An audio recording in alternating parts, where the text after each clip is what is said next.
Track 46. Finance Minister Carol Dixon has confirmed rumours that she is to retire on health grounds. She categorically denied that her retirement was connected to recent criticism of the government's decision to build 2 new nuclear power stations, although she acknowledged there had been division on the issue. There was a dispute over nuclear energy.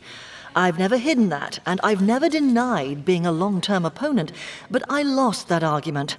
And on broad policy, I remain totally behind this government. However, she refused to comment further on the health reasons for her departure, stating only that it was a private matter.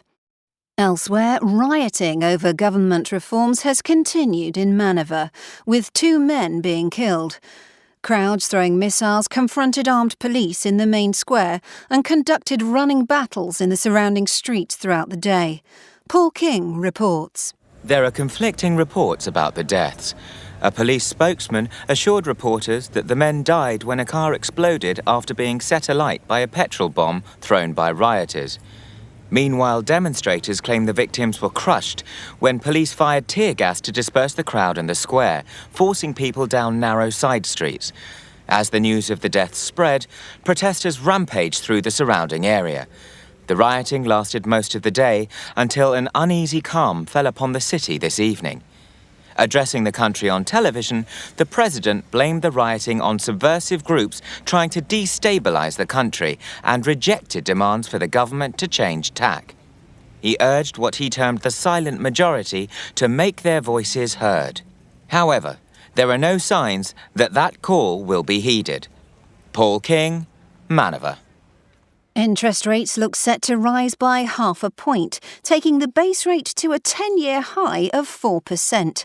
The National Bank refused to rule out further increases this year as it bids to control inflation. Malaika Hussain reports. Thanks, Natalie.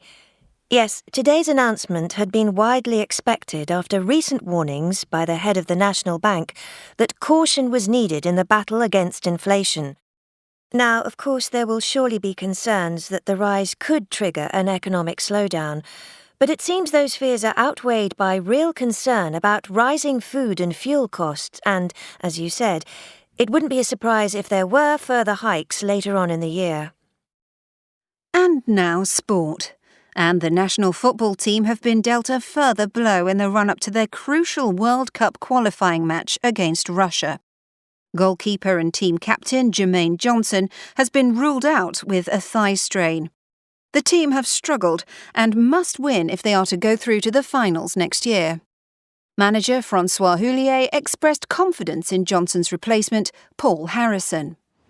Obviously, it is not ideal, but Paul is a great keeper and has been on good form, so I am not so worried. The Hollywood couple Simon Crouch and Jennifer Ponting have won their libel action against the paper News Inquirer, following allegations that theirs was a sham marriage. Anita Karaji reports. During the compelling 3-day hearing, the court heard claim and counterclaim about the state of Crouch and Ponting's marriage, which, yes, the Inquirer had accused them of entering into purely for their mutual benefit. In the end, though, the judge found in their favor, awarding $560,000 damages. In a statement read by their lawyer, the couple thanked supporters and promised to donate the money to charity. Simon and Jen would like to thank all those fans who never doubted the outcome of this case. They would also like to make clear that all the proceeds from this decision will be given to good causes, because this case was never about personal gain, only personal truth. News Inquirer said it disagreed with the decision and was considering an appeal. And finally tonight, a sniffer dog has received a medal for bravery for his work in a bomb disposal unit. Bodge has worked in several war zones over the last 6 years and has helped find over 200 bombs and mines to be deactivated.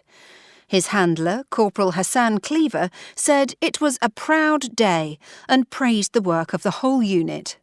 It's just fantastic. He deserves it, as do lots of the dogs we work with. What they do is unbelievably important. They're fantastic. And that's the news from SBC. Good evening.